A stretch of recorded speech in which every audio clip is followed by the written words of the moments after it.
Indian cricket team का ऐसा कौन सा बंदा था कि वो इमोशनल था लेकिन बाहर से वो टफ दिखता था? मैं अच्छा। मैं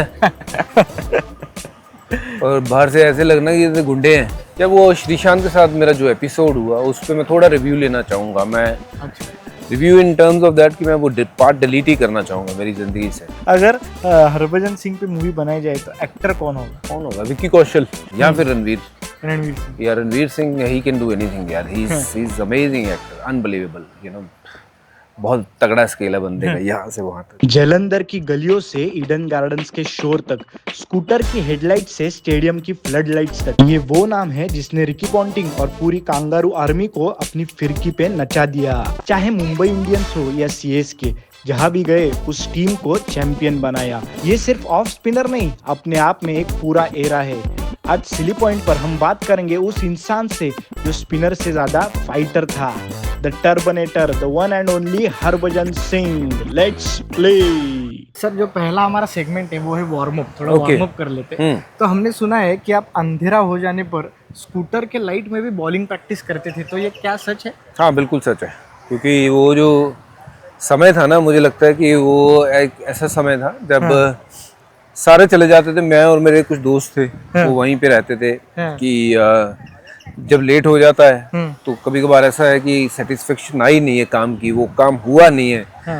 और मेरा और मेरे दोस्तों का मानना ये था कि जब तक वो सेटिस्फेक्शन आ नहीं जाती, वो 6 गेंदें अगर मैं बराबर लाइन लेंथ पे डाल नहीं लेता हूँ तब तक वो छोड़ना नहीं है। तो वो 6 बॉल परफेक्ट होने चाहिए थे before we say good night to each other. तो कभी कभार वहाँ अंधेरा हो जाता तो स्कूटर एक चलाता था लड़का, तो शिव सिक्का, तो जो कि आजकल अमेरिका में सेटल है। अच्छा। वो स्कूटर की लाइट लगाता था और हम उससे प्रैक्टिस करते तो उसका पेट्रोल कौन भरता था? वही भरता था, वो अमीर ज़्यादा था।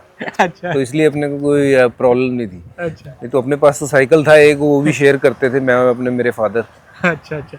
सर, अब जब आप मॉडर्न एकेडमीज देखते हो तो आपको क्या लगता है कि जो आपका जो मतलब ब्रिंगिंग था उसने आपको ज़्यादा एज दिया, आपका जो स्ट्रगल था? सी, अब तो इंफ्रास्ट्रक्चर इतना अच्छा है, फैसिलिटीज इतनी अच्छी हैं, बट समहाउ ये जो मुसीबत है ना, ये जो प्लेग्राउंड की गेम्स थी ना, वो यहाँ पे शिफ्ट हो गई है, बराबर। Which is the saddest part कि हमारे लिए हमारा प्लेग्राउंड, मंदिर, मस्जिद, मदीना, सब कुछ वही था। और बस जितना वहाँ कर लिया उतना वो कम था। तो आज वो सारा फोकस इस पे शिफ्ट हो गया है। बराबर। So when you shift your focus from actual game to the telephone या फिर ये डिजिटली गेम, आई थिंक उसने बहुत काम खराब कर दिया है। So we had that, we can say people have luxury now, but no, that was luxury. That was something which now people will not able to see it or feel it or have it, और जो हमने देखा करा वो उस समय कुछ और नहीं था, तो इसलिए मेहनत भी कर पाए, क्योंकि अब अटेंशन इधर है तो इसलिए मेहनत भी बहुत कम लोग करते हैं, और जो करते हैं उनको कोई रोक नहीं पाता है। तो आपको क्या लगता है कि इसका असर मेंटल हेल्थ पे भी पड़ता है? क्योंकि बिल्कुल पड़ता है। जब आप ग्राउंड पे जाते हैं तो आप खेलो या खेलो, किसी भी लेवल पर खेलो, लेकिन आपको हारने जीतने का तो मज़ा पता चलता है, लेकिन जिंदगी की असली जो मुझे लगता पढ़ाई है ना, वो आपको स्पोर्ट्स इतने अच्छे से सिखा देती है कि हार को कैसे बर्दाश्त करना है और जीत को कैसे पचाना है। और जिंदगी का एक्चुअल अगर आप रहस्य देखो तो वही है, कभी उतराव है, कभी चढ़ाव है, और चढ़ाव में अपने आप को कैसे रखना है, उतराव में कैसे रखना है, ये सारे टेम्परेरी फेजेस हैं। lot of people if they are going down they go so much in shell, तो फिर वो कभी बाहर ही नहीं आ पाते। It's comes to that attitude कि भाई नीचे तो जा रहा हूँ, लेकिन जिस दिन वो स्प्रिंग की तरह ऊपर उठूंगा ना, ये सारे रास्ते जो है वो क्लियर कर दूंगा। So I believe sports is the best teacher. We were not that lucky कि जो हम यूनिवर्सिटीज जा सकते या वो सब, हमारे पास पैसे नहीं थे, but in the end God knows where to send whom, and he chose us to do this, and we are one of those chosen one to play this role what we played. I'm so glad I could get into something which I love the most, which is cricket. And if you take cricket out of my life, I'm zero. क्या बात है? Whatever I am today, I'm just because of my game. So my game is like my God, रब है मेरा। बराबर है। Sir, क्या जब आपने क्रिकेट शुरू किया तब आपने पहली बैटिंग करना शुरू की थी ज़्यादा, तो आपको कब पता चला कि मुझे शादी तो बॉल से करनी है, तो ये आपको कब पता चला? ये बाय डिफॉल्ट हुई है। अच्छा। हाँ, मैं करता तो बैटिंग था क्योंकि बैट्समैन इतने ज्यादा थे, तो मैंने कहा मौका तो मिलेगा नहीं। तो उन्होंने पूछा सर ने क्या करते हो, मैंने कहा स्पिन करता हूँ। ये भी नहीं पता था ऑफ स्पिन होती है, लेग स्पिन होती है। बस वो बॉल पकड़ा और शुरू हो गया। क्या बात है सर। सर मुझे लगता है कि वार्म अप तो काफी अच्छा हुआ है, तो नेक्स्ट सेगमेंट पे जाते हैं। तो सर इस सेगमेंट का नाम है पावर प्ले। Power play. तो जब अनिल कुंबले सर इंजर्ड हो गए थे 2001 में बॉर्डर गावस्कर ट्रॉफी के लिए, तो आपको चुना गया था, तब आपके घर में माहौल कैसा था? घर में माहौल ऑब्वियसली इस चीज़ की सेटिस्फेक्शन थी कि टीम में नाम दोबारा आया है। बट हमारी स्पोर्ट्स में या किसी भी स्पोर्ट्स में वो स्पोर्ट्समैन का समय कितनी देर तक स्पोर्ट्स में है, ये सिर्फ और सिर्फ आपकी परफॉर्मेंस और रब की मेहर ये बचाती है। बट वो एक मौका मिलना वो मेरे लिए बहुत बड़ी बात थी, क्योंकि जिस मौके की तलाश में था मैं, वो मौका अब यही वाला वो मौका था। और मेरे लिए ये करो या मरो वाला काम था, क्योंकि अगर मैं करता तो टीम में बने रहता, अगर नहीं करता तो टीम से बाहर रहता। So you know God has been really kind कि जिस वक्त मुझे सबसे ज़्यादा ज़रूरत थी कि मेरा करियर वहाँ से ख़त्म भी हो सकता था, वो सीरीज़ ऐसी आई मेरे जीवन में कि जो मुझे क्रिकेटर बना गई, जो मुझे हरभजन सिंह बना गई। क्योंकि अगर वो सीरीज़ नहीं होती तो, और अगर अनिल भाई उस समय, बोलना नहीं चाहिए, इंजरी किसी के लिए भी अच्छा नहीं है, बट अगर अनिल भाई इंजरी से नहीं निकलते या इंजर नहीं होते तो शायद वो मौका ही न बनता कि किसी नए खिलाड़ी को उतना मौका मिलता। और इमेजिन अनिल भाई के साथ जब खेलते हो तो पता है कि आपका जो रोल है वो सपोर्टिंग रोल है, क्योंकि अटैकिंग रोल जो है वो अनिल भाई का है। तो वो उनका नहीं होना तो वो अटैकिंग रोल जो है वो आपको मिल जाता है। और उसमें सारी चीज़ें, जो पत्ता आप फेंक रहे हो आपकी तरफ का आ रहा हो, तो ये तो कुदरत की मेहरबानी है ना। उसने जैसे तो लिख के भेजा है, ये सारी चीज़ उसी तरीके से होती है। और मैं कहूँ कि मैंने ये प्लान किया था, ये हो गया नहीं, व्हाटएवर यू नो उसकी मर्जी है, उसके बिना, उनकी मर्जी के बिना पत्ता नहीं हिलता है। तो हम सब क्या चीज़ है, तो उनकी रज़ा थी कि मैं क्रिकेटर बनूं, मेरा नाम यहाँ से चमके, मैं 100 टेस्ट मैच खेलूं, तो वो हुआ। और वो उस सीरीज़ के लिए वो अनिल भाई का इंजर्ड होना, मेरा मौका बनना और मेरा वो परफॉर्म करना, रब दी मेरा। क्या बात है सर। आपने उस सीरीज़ में हैट्रिक भी ली थी ईडन गार्डन्स कोलकाता में, और वो सीरीज़ को इंडियन क्रिकेट में टर्निंग पॉइंट माना जाता है। तो उस वक्त इंडियन टीम में माहौल कैसा था? जब हम पहली टेस्ट मैच हार गए थे तो माहौल कैसा था टीम का? माहौल ऐसा है कि जब मैच हारते हो तो माहौल तो गमगीन ही हो जाता है, चुपचाप हो जाता है। और सबको अपनी अपनी परफॉर्मेंस की तो होती ही है। और पर साथ में ये भी है कि 1-0 से यू नो कैसे बराबरी करनी है, थोड़ा सा फोकस जो है उस तरफ भी शिफ्ट हो जाता है। So it is like it comes down to the mind set, you know, कि आप हारते तब हो जब आप यहाँ से हारते हो, बराबर है ना। अगर आप हार गए हो मैदान में, बट यहाँ से आपका अभी भी दिमाग कह रहा है, दिल कह रहा है कि हम वापसी कर सकते हैं, तभी वो होगी। और माइंडसेट एग्जैक्टली वही था। निराश जरूर थे बट परेशान नहीं थे, क्योंकि पता है कि जिस दिन हम अपनी गेम खेलने पे आएंगे, अगर हम अपना सारे जलवा दिखाएंगे तो ऑस्ट्रेलिया को हम हरा सकते हैं। तो उस तरीके का माइंडसेट था। और वो देखो कलकत्ता में भी पहले 2 दिन मैच जो था ऑस्ट्रेलिया बिल्कुल दे वर डोमिनेटिंग। और तो थर्ड डे उन्होंने फॉलो ऑन करवाया। और उसके बाद वो कहावत अब मुझे याद नहीं आ रही है कि जिसमें कहते हैं कि हिम्मतें कुछ ऐसे, तो हिम्मतें ही खुदा, और जब खुद हिम्मत करते हो तो उसकी मदद खुदा भी करता है।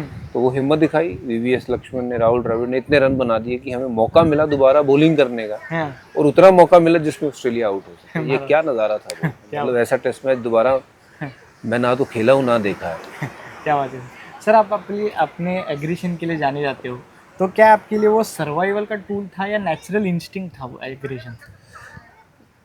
नहीं, वो नेचुरली था, वो सर्वाइवल का कोई वो नहीं था। बट ऑफ कोर्स मेरी किसी से खुंदक नहीं थी कि मैं वो आपको खुंदक निकालता हूँ। It is just that I have been very passionate you know about my game, you know, to achieve something और to do something on the field while you are wearing India's jersey was you know the biggest thing for me. So वो अपने आप अंदर से वो बाहर आता था, जो हमारा लड़ाकापना या थोड़ा सा वो जज्बातीपना मैं कहूँगा। और मैं तो कहता हूँ कि ज़िंदगी में कुछ भी पाना है तो आप में वो ज़िद्दीपन होना बहुत ज़रूरी है। जो ज़िद्दी नहीं है वो रब ने उसको जितना देना है देगा, बट अगर ज़िद्दी है तो ज़िद से तो भगवान को भी बना लेता है। तो इसलिए ज़िद करो, पाओ वो चीज़, और ज़िद लेकिन अच्छी चीज़ के लिए करो जो आपको आगे का मार्गदर्शन दिखाए। ये नहीं है कि पीछे की तरफ ही ज़िद करी जानी है कि किसी ने जो करना था कर लिया, लेना था ले लिया।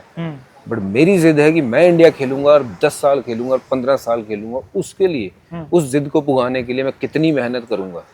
वो अपनी बॉडी को आज जो कष्ट दी है उससे कल ज़्यादा और दूंगा, वो तब तक देता रहूंगा जब तक मैं उस मुकाम पे नहीं पहुंच जाता। क्योंकि वो ज़िद होनी चाहिए। आज देखिए विराट कोहली की ज़िद थी कि विराट कोहली अलग इसलिए दिखता है, तेंदुलकर साहब की ज़िद थी वो अलग इसलिए दिखते हैं। 100 टेस्ट मैच खेलने वाले किसी भी खिलाड़ी की ज़िद है कि 100 टेस्ट मैच खेलना है। और हो सकता है हमारे से ज़्यादा मेहनती लोग, हमारे से ज़्यादा अगर टैलेंटेड लोग बहुत सारे होंगे, बट वो ज़िद किसी किसी के पास होती है। इसलिए ज़िद करो, अच्छे के लिए करो और उसके लिए काम करो।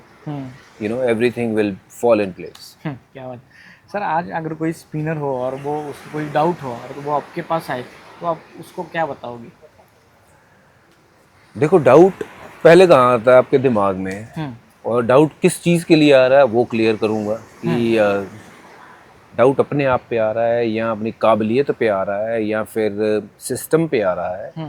सो जिस तरीके का डाउट होगा उस तरीके की बात करूँगा, but never ever doubt yourself. You know if others can you can, it's as simple as that. But why others are successful और you are not? You might be doing something what you know you are not supposed to do, or not in the right direction. तो पहुंचना आपको यहाँ पे से पहाड़ की तरफ है, अब आप उसको ऐसे जाओ या ऐसे चढ़ो, रास्ता कौन सा मुश्किल है वो आपको तय करना आना चाहिए। आसान रास्ते से तो सब चढ़ जाते हैं। तो इसलिए work hard, don't get demotivated कि यार कोई नहीं, जो हो रहा है ये मुश्किल आ रही है, सिखाने के लिए आ रही है। जब दिन यहाँ से जीतोगे तो फिर ऐसा जीतोगे कि कमाल हो जाएगा। तो आप चीज़ों को ऐसे ही देखते हो कि कोई मुसीबत हो तो वो आपको कोई सिखाने के लिए आया है। ठीक है, वो उस समय आपको लगता है कि why it's happening with me, क्यों हो रहा है। और ये हम इंसान हैं, ये तो वाकई वैसे ही सोचेंगे कि व्हाई दिस इज हैपनिंग, क्यों हो रहा है, मैं ही क्यों। बट शायद वो जो है वो चीज़ अगर उसका दूसरा पहलू देखे, कॉइन के दोनों अगर से पहलू एक तरह होते तो फिर सारा काम तो वैसे ही हो गया था। जो मुसीबत लेके आई वो आपको कुछ ना कुछ सिखा के जाएगी। तो उस तरीके से सोचना मुश्किल है, बट जो सोचते हैं वो ठीक रहते हैं। मुझे लगता है कि वो फिर वो मोमेंट में जीते हैं, मोमेंट में रहते हैं, वो आगे या पीछे की नहीं सोचते, वो उस मोमेंट को कैसे हैंडल करना है। तो ये भी सेगमेंट हमारा अच्छा हुआ है। तो अभी नेक्स्ट सेगमेंट पे सर, इस सेगमेंट का नाम है थर्ड अंपायर रिव्यू। ओके। तो आपकी जो राइवल थी रिकी पॉन्टिंग के साथ, वो सिर्फ विकेट्स की नहीं थी, ईगो की भी थी। तो क्या आपको लगता है कि कुछ बैटल्स ग्राउंड से ज़्यादा दिमाग से खेले जाते हैं? बैटल जितने हैं ना, जीते उन्होंने ही है जो दिमाग से खेले हैं। बैटल तो ग्राउंड में भी होते हैं, रणभूमि में भी होते हैं, लेकिन जो रणभूमि की भी जो अगर प्लानिंग ठीक है ना, तब वो आप जीतते हो। तो मेरे लिए ईगो उतनी नहीं थी कि मुझे इसको आउट करना ही करना है, बट मेरे लिए वो एक सेटिस्फेक्शन वाली बात थी। वो चाहे आप उसको ईगो मानो, मुझे नहीं लगता वो ईगो है, वो सेटिस्फेक्शन। वो बड़ा खिलाड़ी है, रिकी पॉन्टिंग बहुत बड़ा खिलाड़ी है, और उसको आउट किया तो मतलब अपने में दम है। वो सेटिस्फेक्शन वाला काम है। जैसे ही आप पूछोगे कि किसी बाहर के खिलाड़ी को, ब्रेटली से बात करोगे तो उसको बोलोगे कि यार एक विकेट, जो विकेट मतलब आपको कहे कि यार सेटिस्फेक्शन है, वो कहेंगे सचिन तेंदुलकर का विकेट है ना, कि अगर उसको आउट किया तो मतलब अपने में दम है। तो इसलिए वो रिकी पॉन्टिंग को आउट करना लगता था कि हाँ यार, जो बंदा दुनिया भर के बॉलरों की पिटाई कर रहा है, अगर उसको अपन हराते हैं और या अपने जाल में फंसाते हैं तो फिर अपने वो काबिलियत है। सो वो बिलीफ वाली बात आ जाती कि हाँ यार, if I can do well against these people then I can you know do well against anyone. So वो बिलीफ वाली बात थी। सर 2008 में जो सिडनी टेस्ट में हुआ था, तब पूरी दुनिया आपकी जब अगेंस्ट थी तो इंडियन टीम पूरी आपके साथ थी, तो वो एक इमोशनल मोमेंट आपके लिए कैसा था? हाँ, ऑब्वियसली वो थोड़ा मुश्किल टाइम था, क्योंकि जो हुआ, जो बाहर बोला गया, वो दोनों अलग कहानियाँ थी। बट उसके बारे में मैं ज़्यादा डिटेल में ना जाते हुए ये कहूँगा कि जब आपके साथ, आपको पता है कि पूरी टीम है, पूरे देश है, पूरा हमारा जो देश के जो फैंस हैं वो सारे आपके साथ हैं, बराबर। तो आपको लगता है कि यार सब कुछ सही है। और सचिन सर ने भी आपके लिए स्टैंड लिया था ना बिल्कुल, क्योंकि पाजी मेरे सबसे करीब थे। जो भी वो इंसिडेंट हुआ उसके बारे में मैंने अपनी बुक में लिखा है काफ़ी कुछ। मेरी बुक भी आने वाली है। क्या क्या तो उसके रिलेटेड और भी ज़िंदगी में जो जो चीज़ें हुई हैं, जहाँ से मैं उठा हूँ, जहाँ तक पहुँचा हूँ, तो पूरा उसको पिरोया है मैंने किताब में। और it's not a that kind of a book where you read just about cricket. It's about my life, my struggles, my ways, you know, my mistakes, my learnings. So everything, whatever little I have done in my life, उसका निचोड़ है। तो बस cricket की किताब नहीं, वो मेरी ज़िंदगी है। और जो एक हर इंसान के साथ रिलेट करती है जो कच्चे घरों से उठा है। तो क्योंकि हमारी बैकग्राउंड तो सारी वही है ना, बराबर। अगर हम मेहनत करेंगे तो आगे बढ़ेंगे, नहीं तो नहीं। तो मेरी आई एम श्योर बुक उन सब लोगों से रिलेट करेगी जो कच्चे घरों से उठे हैं और जो उनके सच्चे हैं सपने और पक्के हैं सपने कि यार ऐसा बनना है।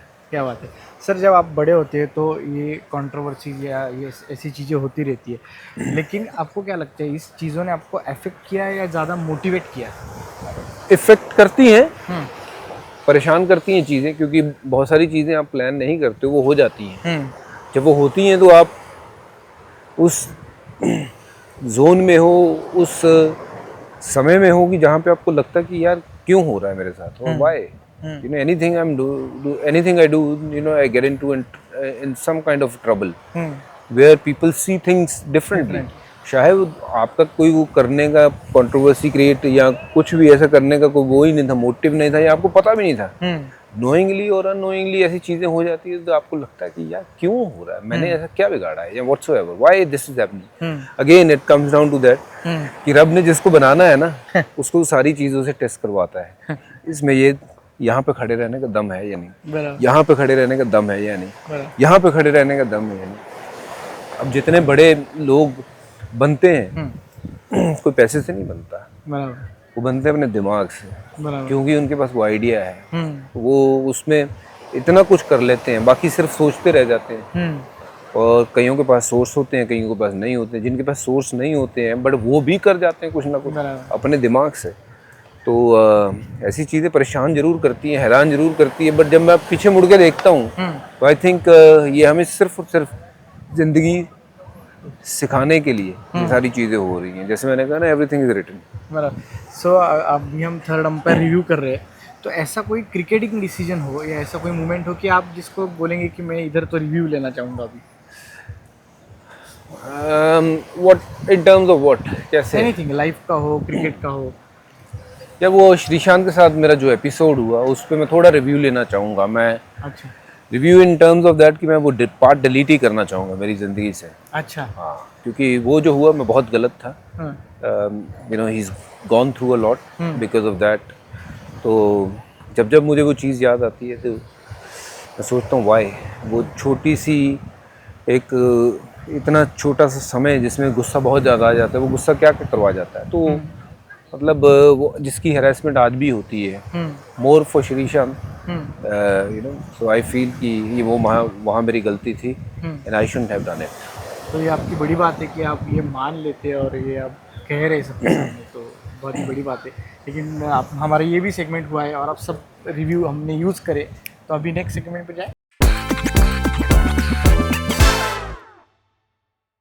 सर अभी आप तो गोवा में वर्ल्ड लेजेंड्स प्रो T20 के लिए आए, तो आपको पहले तो गोवा में कैसा लग रहा है? It's nice, very peaceful. ऐसा लग रहा है कि मतलब जीवन का एक ये पहलू जो हमें लगता है कि हम जीते ही नहीं है। इतना नेचर से कनेक्टेड है, पानी बिल्कुल आपके हमारे बिल्कुल सामने है, और ये कितना ब्यूटीफुल नज़ारा है, और मज़ा आ रहा है। Goa is beautiful, outstanding. पहाड़ भी हैं, आपके पास समंदर भी है ना, और आपके पास फुर्सत भी है अपने आप के लिए, सबसे इम्पोर्टेंट। और गोवा में आप सब लेजेंड्स भी है अभी, तो आपको ये जो सब लेजेंड्स इकट्ठा है, तो ये ज़्यादा रियूनियन है, अभी कंपटीशन बाकी है? नहीं, कंपटीशन तो बाकी है। देखो, no matter where you play, वो कम्पिटिटिवनेस तो जो स्पोर्ट्समैन से आप नहीं निकाल सकते। हाँ वो चाहे कोई भी स्पोर्ट्स खेले, चाहे वो खेले हॉकी, क्रिकेट, बैडमिंटन, हाँ और अगर क्रिकेटर टेबल टेनिस भी खेलेगा ना उसमें भी compete करेगा, या कोई हॉकी वाला क्रिकेट खेलेगा ना वो उसमें भी compete करेगा। ये स्पोर्ट्समैन का ना एक ज़िंदगी का हिस्सा है। बराबर। तो वो कम्पिटिटिवनेस तो वहाँ पे मौजूद है, रहती ही है। और अगर वो नहीं होगी तो फिर मज़ा नहीं है। उसी के कारण ये मज़ा है कि एक तो सबसे मिलजुल लेते हैं दोबारा अपने कलीग से, और साथ ही साथ आपको ना एक वो कम्पिटिटिवनेस जो जिसकी आप तलाश में रहते हैं वो दोबारा मिल जाती है, जो ज़िंदगी में रिटायर होने के बाद खो सी जाती है। बराबर। तो लेजेंड्स का लीग हो तो भी क्रिकेट देखने का मज़ा पूरा आएगा। हाँ, उसमें ये है कि इफ़ यू लव क्रिकेट, हाँ यू नो, आपको कंपटीशन वाइज तो बहुत मज़ा आएगा। ये बात ठीक है कि जो करंट प्लेयरों में करंट रहता है हाँ तो आपको वो देखने का ज़रा ज़्यादा वो एक मज़ा आता है, क्योंकि आपको पता है कि करंट प्लेयर्स जो हैं वो बिल्कुल प्राइम टाइम पे खेलते हैं, प्राइम उनकी फिटनेस है, और वो जिस तरीके से जो चीज़ें करते हैं उसका एक अलग क्रेज़ है। बट अगर आपको कम्पिटिटिवनेस देखनी है तो ये कम नहीं है, किसी भी दर्जे से कम नहीं है। हाँ थोड़ी सी गेम चाहे स्लो पेस होगी बट आपको कम्पिटिटिवनेस दिखेगी। चलिए, तो ये भी सेगमेंट अच्छा हुआ। अभी हम नेक्स्ट सेगमेंट पे जाते हैं। फिर इस सेगमेंट का नाम है डगआउट कन्फेशंस।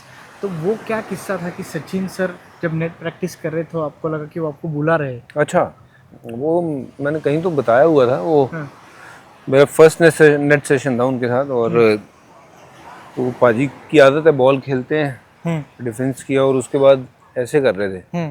तो मैंने जब बॉल खेल के, अपनी नज़रें तो सचिन पे ही रहती हैं कि बॉल डाली और उनके ऊपर नज़र है, वो ऐसे किए। तो मैंने बॉल उठाया और मैंने ऐसे किया, तो उन्होंने ध्यान नहीं दिया। फिर अगला बॉल किया, उन्होंने ऐसे किया, खेला उधर, बॉल उठा के मुझे दिया और उसके बाद फिर ऐसे किया। अब इस बार मैं चल दिया। मैं कहा हाँ जी पाजी। तो कहते क्या हुआ? मैंने पाजी बुलाया आपने? कहते नहीं। ठीक है जी, चला गया। मगर वैसे ही मुझे लगा होगा। फिर बॉल खेली उन्होंने, फिर ऐसे किया। तो मैं पाजी हाँ जी। कहते भाई तू ठीक है? मैंने क्या हुआ पाजी, आप बुला रहे हो? कहते नहीं, मैंने बार बार ऐसे करते हो। कहते भाई मैं हेलमेट अपना एडजस्ट कर रहा हूँ, तुझे नहीं बुला रहा हूँ। बट हमें लग रहा था कि पाजी ऐसे बुला रहे हैं, क्योंकि आप कभी भी देखो बैटिंग करते करते वो दो चीजें जरूर एडजस्ट करते हैं, गार्ड अपना और उसके बाद ऐसे करते हैं कि हेलमेट जो ऊपर गया होता है ना वो उसको एडजस्ट करते हैं। सर सीएसके और एमआई के टीम में सबसे बड़ा प्रैंकस्टर कौन था दोनों टीम में? ब्रावो। ब्रावो दोनों में, दोनों टीम होगा। मुंबई इंडियंस में जब तक ब्रावो था क्या मजे लगाता था भाई। मतलब ड्रेसिंग रूम की वो कहते हैं ना, तो वो जान, वो ब्रावो बहुत मजेदार आदमी है। और जब मैं सीएसके में तो खैर 2 साल ही गया, या मुंबई इंडियंस में काफी साल था। शुरू में ब्रावो था, उसके बाद फिर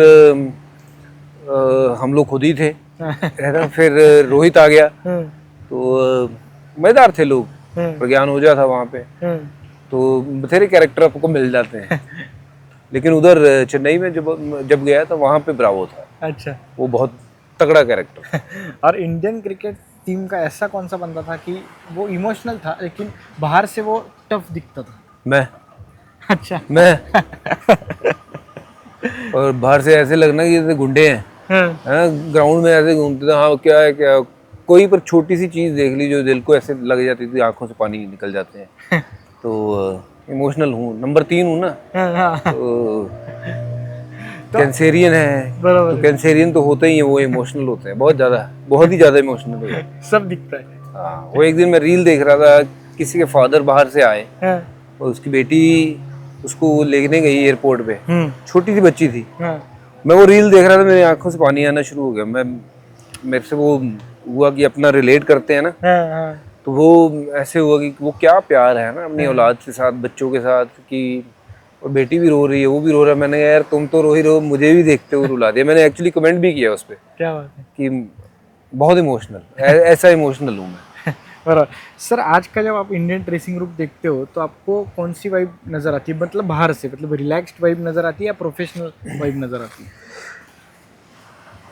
डिपेंड करता है, मैच जीत रहे हैं तो रिलैक्स्ड, अदरवाइज जो आपने कही है वो तो दिखती है। प्रोफेशनलिज्म तो दिखता है ऑब्वियसली। गेम बहुत चेंज हो गई है, पैसा बहुत आ गया है गेम में, डिमांड जो है वो हर तरीके से बढ़ गई है, क्योंकि जो ऑडियंस है वो बहुत हमारी समझदार होगी, उनको क्रिकेट के बारे में सबको लगता है हम क्रिकेट के एक ऐसे पंडित हैं कि हमें सब कुछ पता है। तो भाई प्रेशर तो है, जब आप इंटरनेशनल क्रिकेट खेलते हो बहुत प्रेशर है।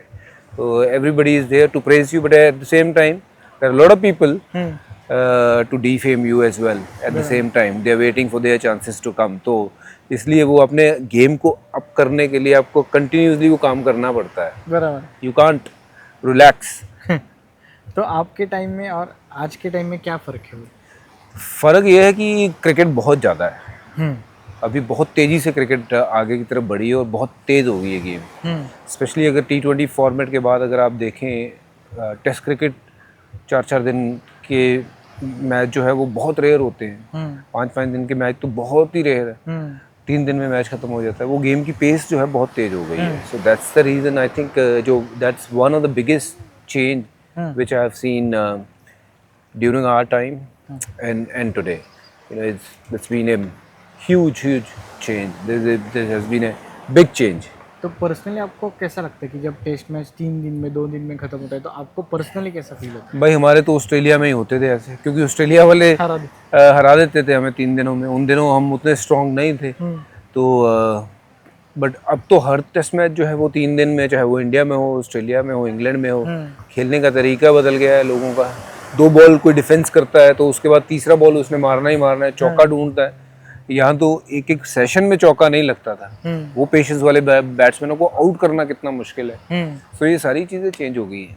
बराबर। तो ये भी सेगमेंट अच्छा हुआ है, तो नेक्स्ट सेगमेंट सर, अभी इस सेगमेंट का नाम है बाउंड्री ब्रेकर। तो आज के जो T20 क्रिकेट है खासकर, उसमें स्पिनर्स को सिर्फ कंट्रोल के लिए ज़्यादा यूज़ किया जाता है। तो आपको लगता है कि जो विकेट टेकिंग स्पिनर्स है उनकी मतलब वो कम हो रहे हैं इसकी वजह से? कंट्रोल कैसे आएगा? विकेट लेंगे तो कंट्रोल आएगा ना गेम पे। अगर आप कहोगे कि मैं कंट्रोल कर लूँ और विकेट ना लूँ, तो कभी आप कंट्रोल कर ही नहीं सकते। जब तक बल्लेबाज अंदर है, वो सेट है, तो फिर आपको कंट्रोल में आने नहीं देगा, और बल्लेबाज कंट्रोल में आ गया तो आपको कंट्रोल के बाहर कर देगा।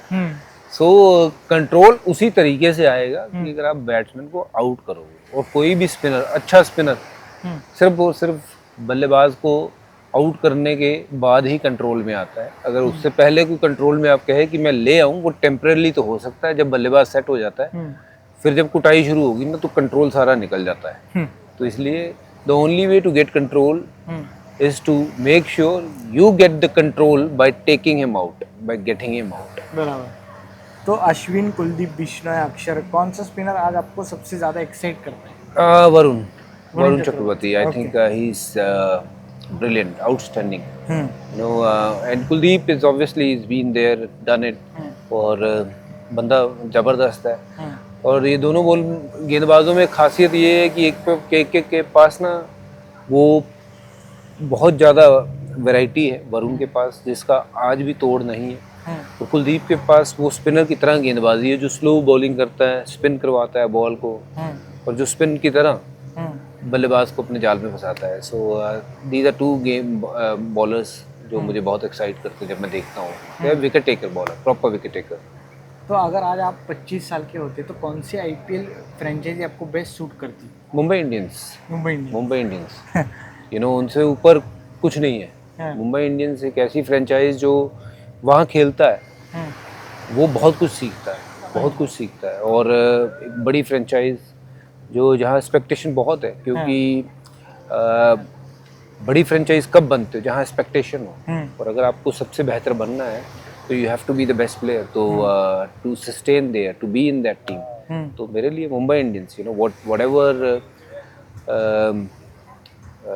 यू नो पीपल से कि वो वाली, ये वाली, बट जो मुंबई इंडियन में खेलता है वही सिर्फ जान सकता है कि how special it is to be part of the MI team, क्योंकि क्वालिटी है टॉप। तो अभी आप T20 वर्ल्ड कप विनर भी रह चुके हैं, तो अभी वर्ल्ड कप आ रहा है T20, तो एक ऐसी कौन सी एडवाइस होगी जो आप इंडियन टीम को देना चाहोगे? मैं एक ही एडवाइस दूंगा कि कभी भी जो है वो ये नहीं मान लेना है कि गेम ख़त्म हो गई, चाहे वो हम बिल्कुल टॉप पे हों या नीचे हों। You know, keep fighting, keep doing what you can and control the controllables and keep trying. Sports is all about trying. Never shy away from trying things. I think more you try, better you'll get. And stick to your plans. तो just make sure कि ये सारी चीज़ें जब कर रहे हो, make sure you enjoy the World Cup. क्योंकि enjoy the World Cup means कभी कभार प्रेशर इतना हो जाता है कि हम वो enjoyment वाला पार्ट जो है ना वो भूल जाते हैं. तो ये ऐसे पल हैं जो जीवन में बहुत कम समय के लिए आते हैं, बट जब आते हैं तो make sure you having the best of the time. तो एंजॉय. तो अभी हम नेक्स्ट सेगमेंट पे जाते हैं. सर अभी ये जो हमारा सेगमेंट है वो है Cricks guess the cricketer challenge. मैं आपको 5 हिंट दूंगा, आपको वो गेस करना है. ओके. तो ये सबसे पहले क्रिकेटर थे जिन्होंने 2000 T20 इंटरनेशनल रन्स पूरे किए थे. 2000 T20 रन्स. हाँ. पूरे उसमें T20 इंटरनेशनल में. हाँ. I think it got to be. इनके नाम टेस्ट क्रिकेट का सबसे तेज शतक है. क्रिस गेल होगा यार, मुझे लगता है ये. नहीं, टेस्ट क्रिकेट का सबसे तेज शतक वीरेंद्र सहवाग. और इन्होंने आईपीएल के पहले मैच में ही सेंचुरी लगाई थी. Brendon McCullum. हाँ. Brendon what a player he was यार. Outstanding person. तो अगला है, इन्होंने अपने टेस्ट डेब्यू पे इंडिया के अगेंस्ट 151 बनाया था बेंगलुरु में. Michael Clarke. इनके नाम बराबर. और ये अभी आपको ऐसा गेस करना है. मैं आपको ये दिखाऊंगा. ये इंग्लैंड के प्लेयर है. इंग्लैंड का प्लेयर है ये. बेल. नहीं, फास्ट बॉलर, ऑलराउंडर टाइप है. ब्रॉड. नहीं, राइटी बॉलर है. Medium fast bowler. अभी खेलता है वो. अभी उसका मुझे इसका वोक्स. हाँ बराबर. Chris Woakes. ये तो मुझे लगता है श्रीलंका का प्लेयर है ये. मुझे तो इंडियन लग रहा है यार. Left arm spinner Sri Lanka. हैरत. हाँ बराबर. और ये लास्ट है साउथ अफ्रीका. ये फास्ट बॉलर. हाँ, साउथ अफ्रीका फास्ट बॉलर ये. अभी का. हाँ, इसके नाम के मोबाइल पे थे पहले. बहुत लोग लेते थे. नोकिया. बड़ा जबरदस्त दिया क्लू. तो अभी यस, तो ये तो बराबर है. अभी तो उसका नाम है कमेंट्री एंड करंट अफेयर. तो अभी आप कमेंट्री करते हैं. तो पहले जब आप खेलते थे तो कभी आपको ऐसा लगता था कि ये कमेंट्री तो मेरे बारे में कुछ ज़्यादा बोल रहा है? बहुत बार लगता था ऐसे. मुझे बहुत बार लगता था कि शायद पता नहीं क्यों मेरे पीछे पड़ा हुआ है. मेरे बारे में इतना सब कुछ बोल रहा है. But later on then I realize कि he is just doing his job. जो मुझे लगता है कि कई लोग होते भी हैं जो अननेसेसरली चीज़ों को बढ़ाते हैं, बोलते ऐसा है कि नेगेटिव जोन में जाते हैं. यस, किसी में आपको कुछ चीज़ दिख रही है कि ये चीज़ ऐसे नहीं ऐसे हो सकती. बहुत लोग जो है वो अपना काम कर रहे हैं. What they see they are talking that.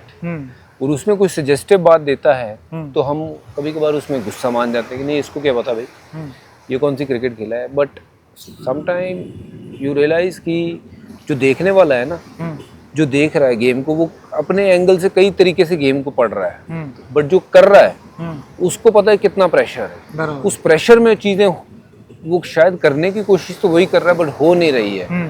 तो सिर्फ जो देखने वाला वो फील कर सकता है कि ये हो सकता है, वो हो सकता है. बट जो अंदर है ना बंदा, उसको फीलिंग आती है जाती है. क्यों? क्योंकि वो हमेशा फंसा सा रहता है कि यार ये करूं या नहीं करूं. So when you are sure वो दिन तो बहुत बढ़िया जाता है. When you are not sure वो दिन थोड़ा ऐसा ही जाता है. तो इसलिए मैं यही कहूँगा कि take little bit more time when you are under pressure in everything whatever you are doing in life. So if you take little bit more time, there's enough time for you to think wise and take the right decision. So जल्दबाजी में हमेशा गलती होती है. तो अभी आप commentary करते हो तो किसी प्लेयर ने आपको आके बोला है कि अरे ये मेरे बारे में क्यों बोला आपने? नहीं, अभी तक ऐसा बोला नहीं है किसी प्लेयर ने कि खेलते हुए मैंने, क्योंकि किसी के पर्सनल जोन में जाके उसको अटैक करने की कोशिश नहीं की और ना ही मैं कभी करूँगा. Because I know everybody is trying to succeed. Everybody wants to do well. But किसी दिन होगा, किसी दिन नहीं होगा. उसके छोटे छोटे कारण है कि अगर वो अंडर प्रेशर है या जिसमें बॉडी टाइट होती है, उस तरीके का फिनिश नहीं हो पाता बॉल या फिर बैट का फ्लो, जिसके कारण वो उस समय उन दिन उन दिनों में वो परफॉर्म नहीं कर पाता है। तो मैं सजेस्टिव वे में तो ज़रूर सजेस्ट कर दूंगा, बट मैं क्रिटिसाइज वे में मैं कभी भी किसी खिलाड़ी के पीछे नहीं लगने चाहूँगा कि मैं उसकी बार बार निंदा करूँ। बट हाँ, कभी किसी को बुरा लगे तो मैं तो ये कहता हूँ, आपका बड़ा भाई हूँ, मेरे से आके बात करो, मुझ को बताओ कि आपने ये किया है और मुझे लगा कि हाँ मेरी यहाँ पे गलती हो गई, ये नहीं बोलना चाहिए, तो I will be the first one two से कि आई एम सॉरी।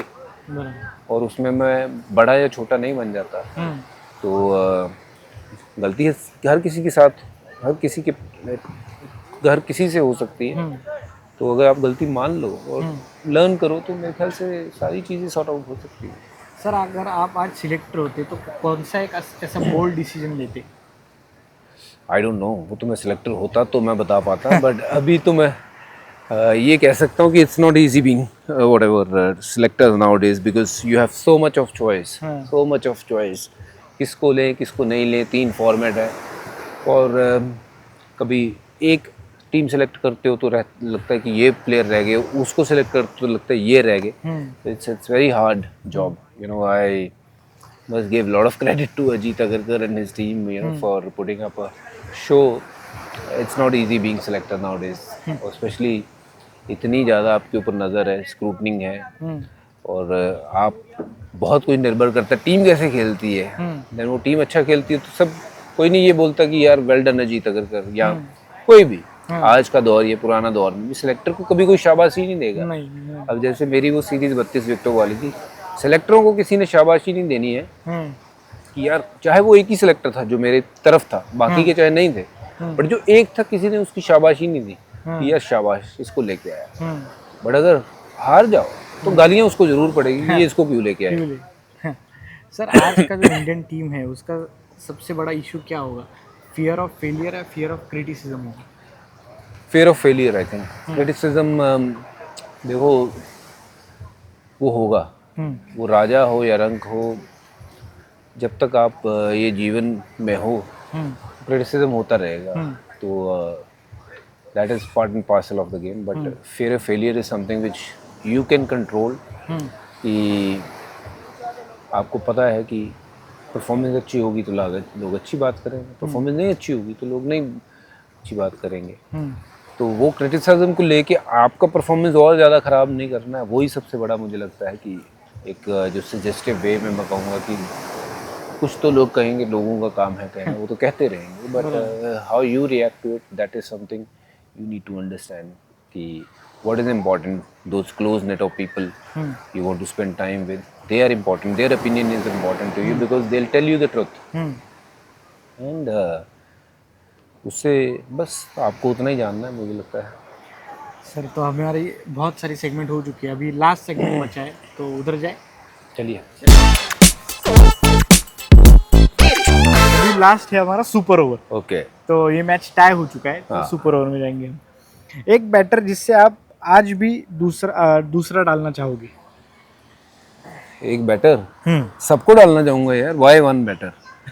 कि क्योंकि बैट्समैन तभी तो वो ऑफ स्पिन पे बीट होगा ना, जब उसको डर लगेगा बाहर वाला बॉल भी वहीं से निकलेगा बाहर, तो हर बैट्समैन को डालना चाहूंगा। तो वानखेड़े में ज़्यादा प्रेशर था आईपीएल में या चेपॉक पे ज़्यादा प्रेशर? यार Wankhede is a tough place for a spinner, but if you get the idea of bowling at Wankhede, you can bowl at any stadium because Wankhede is probably the toughest क्योंकि bounce इतना true है कि lot of shots you can play because so much of bounce is there. खड़े shot लगती है, range जो है वो काफ़ी बढ़ जाती है, तो वहाँ पे एक particular length है जो as a spinner आपको वो length पकड़नी है। So जो खड़े फिर उस पर शॉट नहीं लगता, batsman will have to use their feet to hit you for a 6। तो वो लेंथ अगर आपने जांच ली तो फिर आप वहाँ पे भी आपकी महारता दिखा सकते हो। एंड मुझे लगता है कि मुश्किल डेफिनेटली वानखेड़े है, बट सेटिस्फाइंग भी वानखेड़े है, क्योंकि जो वहाँ आप विकेट लेते हो आउट स्मार्ट करके बैट्समैन को, वो मज़ा कहीं और नहीं है। चेन्नई में मदद है स्पिनर के लिए, जहाँ मैं 2 साल खेला, बहुत विकेटें ली मैंने, तो वहाँ मदद है स्पिनर के लिए। मैंने तकरीबन नया बॉल ही डाला वहाँ पे जब मैं वहाँ पे खेला। तो क्योंकि वहाँ मदद है तो थोड़ी चीज़ आसान हो जाती है। आई एम नॉट सेइंग कि मदद होने के बावजूद भी कि हाँ भी प्लेट में खाना लगा हुआ और आपने खाना ही है, नहीं, उसको खाने के लिए भी मेहनत करनी पड़ती है। But yes, comparatively Mumbai is more challenging, Chennai was more you know कि things are ready for you. तो इंडियन टीम में ऐसा कौन सा सीनियर प्लेयर था जिसके साथ मस्ती करने में अच्छा लगता था आपको? हमारा ग्रुप आशीष नेहरा, हाँ। युवराज, सचिन पाजी, हालांकि हाँ उन्होंने हमें ये लिबर्टी दे रखी थी कि हम मजाक उनसे कर सकते हैं, और अजीत, फिर जहीर खान, तो और वीवीएस लक्ष्मण, उसको बड़ी मजे आते थे हमारी बातें सुन के। और ऐसे ही वो ग्रुप होता था बस, जहाँ बैठते थे मस्ती होती थी, क्योंकि क्रिकेट के टाइम क्रिकेट, उसके बाद फिर मस्ती। क्या one teammate you will trust in a street fight? Ashish Nehra, हाँ क्या? सॉलिड बंदा है, खड़ जाएगा तुम्हारे लिए। Spinner who reminds you of yourself? Of my self,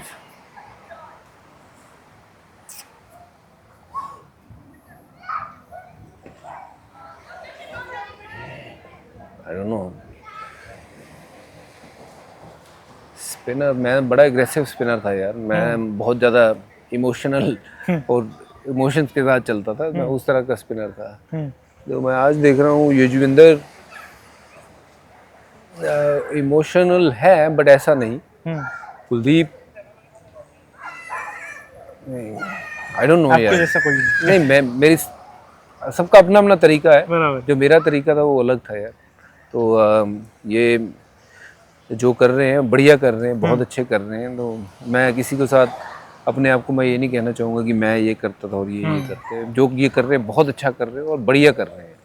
तो अभी के वक्त में फिंगर स्पिनर ज़्यादा होते क्यों नहीं है? ऑफ स्पिनर प्रॉपर ऐसे ऑफ स्पिनर बनते क्यों नहीं है अभी? क्योंकि कोई मुझे लगता है कि ये ना बड़ी गलत अफवाह एक बाजार में फैला दी है कि off spinner is are the easiest to hit, और बहुत लोगों को ऐसा लगता है, बट ऐसा तो नहीं है कि ऑफ स्पिनर बॉल डाले और आपको सिर्फ फिर छक्का ही लगाना है। छक्का लगाने के लिए भी तो आपकी बैट की टाइमिंग ठीक चाहिए, तो इसलिए मुझे लगता है कि बहुत सारे जो गेंदबाज है वो भी यही सोचना शुरू कर रहे हैं, इट्स अ माइंडसेट कि नहीं लग जाएगा शॉट। इसी के कारण मुझे लगता है फिंगर स्पिनर जो है वो मिलते बहुत कम है। लेफ्ट आर्म स्पिनर मिलते हैं, बट कितने लेफ्ट आर्म स्पिनर हैं जो एक्चुअली राइट हैंडर्स को बॉल जो है वो स्पिन करा के बॉल बाहर की तरफ लेके जाते हैं। बराबर। You will see all the bowlers bringing the ball back in. So what is the point? बराबर। So spinners are supposed to spin the ball, which not many are doing, whether it's off spinner or the left arm spinners. Only those leg spinners, they are also relying more on their googlies than their leg spin. तो ये थोड़ा सा एक mindset जो है ये shift हुआ है और कुछ नहीं है। Cricket के basics remain the same. Everything is the same. It's just the mindset of the people. An underrated domestic spinner right now? Domestic spinner underrated.